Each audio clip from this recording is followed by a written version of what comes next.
नमस्कार, मी डॉक्टर मंजिरी जोशी आणि आपण बघत आहात डॉक्टर मंजिरी जोशी यांचा इहा हर्ब्स हा यूट्यूब चॅनल। या चॅनलचा मुख्य उद्देश आयुर्वेदाची माहिती सामान्य माणसापर्यंत पोहोचवणं, आयुर्वेदाविषयीचे नवीन नवीन ज्ञान, घरगुती करण्यासारखे काही उपाय हे सांगण्यासाठी हा चॅनल सुरू केलेला आहे। माझ्या चॅनलला लाईक आणि सबस्क्राईब नक्की करा, जेणेकरून तुम्हाला पब्लिश होणारे नवीन व्हिडिओजची माहिती कळत राहील। कमेंट सेक्शन मध्ये मला तुम्ही लिहून पाठवा की तुम्हाला कोणत्या गोष्टीवरती माझ्याकडून माहिती घ्यावी असं वाटतंय, त्या टॉपिकची नावं सुचवा, मी त्या विषयावरती व्हिडिओ करायचा नक्की प्रयत्न करीन। सो आता आपल्या आजच्या विषयाकडे येऊया। मी डॉक्टर मंजिरी जोशी गेले 27 वर्ष आयुर्वेदाची प्रॅक्टिस करते आहे। मागच्या व्हिडिओमध्ये आयुर्वेदामधील आहार विषयक वेगळेपण काय आहे हे आपण बघितलं। हाच वेगळेपणा आपला आहार कसा असावा याच्यासाठी काही सर्वसामान्य नियम आयुर्वेदामध्ये सांगितलेले आहेत, त्यात देखील आहे ज्याला आम्ही आयुर्वेदामध्ये अष्टौ आहार विधी विशेषायतन म्हणजे आहारासंबंधीचे 8 नियम, आणि हे 8 नियम जर का तुम्ही योग्य रीतीने पाळले तर तुम्हाला नक्की तुमच्या आहारामध्ये योग्य ते बदल करायला घरच्या घरी उपयोग होऊ शकेल। आणि हे 8 नियम हे केवळ तुम्ही काय खावं, किती खावं याबद्दलचे नसून तुम्ही योग्य पद्धतीने योग्य प्रकारे आहार बनवून किंवा योग्य पद्धत वापरून तुम्ही तुमचं अन्न शिजवता आहात का नाही हे सुद्धा कळायला तुम्हाला मदत होईल। तर काय आहेत हे 8 नियम, या प्रत्येक नियमाबद्दल मी सविस्तर माहिती नंतर सांगणार आहे।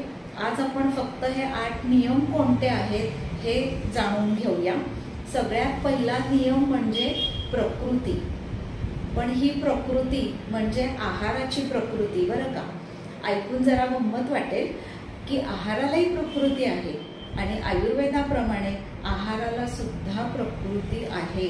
आणि आहाराची प्रकृती म्हणजे नक्की काय, त्या पदार्थाचं नेचर काय आहे आणि त्यानुसार तो पदार्थ किती खावा हे ठरवणं म्हणजे प्रकृती। दुसरा नियम आहे करण। करण म्हणजे पदार्थ बनवण्यासाठी तुम्ही काय प्रोसेस किंवा काय पद्धतीने तुम्ही पदार्थ बनवला आहे, शिजवला आहे, त्यानुसार तो पदार्थ किती खावा हे ठरवणं म्हणजे करण। तिसरा नियम म्हणजे संयोग। संयोग म्हणजे काय, तर काय प्रकारचं अन्न किंवा काय प्रकारचे पदार्थ एकत्र करून खावे किंवा खाऊ नये या संबंधीची माहिती म्हणजे संयोग। चौथा नियम आहे राशी। राशी म्हणजे आहाराची मात्रा, तुम्ही किती मात्रेमध्ये आहार खावा हे सांगणारा नियम म्हणजे राशी। आता पाहूया 5वा नियम। 5वा नियम आहे देश। देश म्हणजे तुम्ही ज्या ठिकाणी राहता तो देश आणि तुम्ही खात असलेले पदार्थ किंवा धान्य, अन्न हे कुठल्या देशात किंवा कुठल्या भागात उगवलेलं आहे त्याप्रमाणे त्याला अनुसरून तुम्ही पदार्थ खाल्ले पाहिजेत, ते म्हणजे देश। आता बघूया 6वा नियम। 6वा नियम आहे काळ।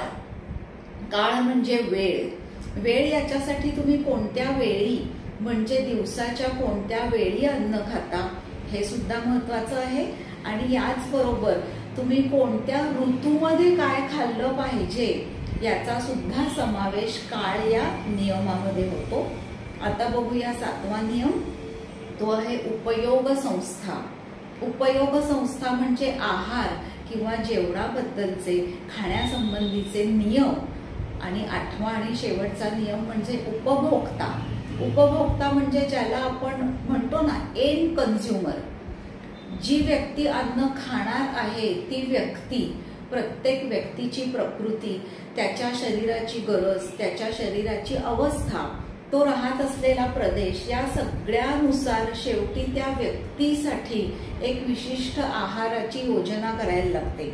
आपण एरवी नॉर्मल आहार घेतच असतो, पण त्यामध्ये सुद्धा आपल्याला काही वेळा आपण आजारी पडलो, साधा ताप आला बरं वाटत नसेल, अपचन असेल, जुलाब-उलट्या होत असतील, तरी सुद्धा आपण काय करतो तर आहारात बदल करतो, लंघन करतो किंवा नुसता मऊ भात खातो. हा बदल काय आहे तात्पुरता असतो, पण त्यावेळी तो बदल शरीराला गरजेचा असतो. अशा पद्धतीने शरीराची अवस्था आणि त्यानुसार केलेल्या आहारातील तात्पुरते बदल हे सुद्धा ट्रीटमेंट सारखेच कामी येतात. मला वाटतं याचा अनुभव आपल्यापैकी सगळ्यांनी कधी ना कधीतरी घेतलेला असतो. कधीतरी आपण बरं वाटत नाही, अपचन झालंय म्हणून लंघन करतो, मऊ भात खातो. आणखीन एक उदाहरण द्यायचं झालं तर स्त्रियांच्या बाबतीमध्ये प्रेग्नन्सीमध्ये काही विशिष्ट आहार किंवा आहारामध्ये काही वेगळे बदल करावे लागतात. तर हे अवस्थानुरूप करण्यात येणारे तात्पुरते बदल आहेत. व्यक्ती जरी तीच असली तरी सुद्धा अवस्थानुरूप आपल्याला आहारामध्ये बदल करावे लागतात. तर असे हे 8 नियम मी तुम्हाला सांगितले. याला आयुर्वेदामध्ये अष्टौ आहार विधी विशेषायतन असं म्हटलेलं आहे. आता या प्रत्येक प्रकाराची डिटेल सविस्तर माहिती मी तुम्हाला पुढच्या व्हिडिओमध्ये सांगणार आहे. तोपर्यंत बघत राहा डॉक्टर मंजिरी जोशी यांचा इहा हर्ब्स हा यूट्यूब चॅनलला लाईक आणि सबस्क्राईब नक्की करा. कमेंट सेक्शनमध्ये जाऊन तुमच्या काही शंका असतील तर मला नक्की विचारा.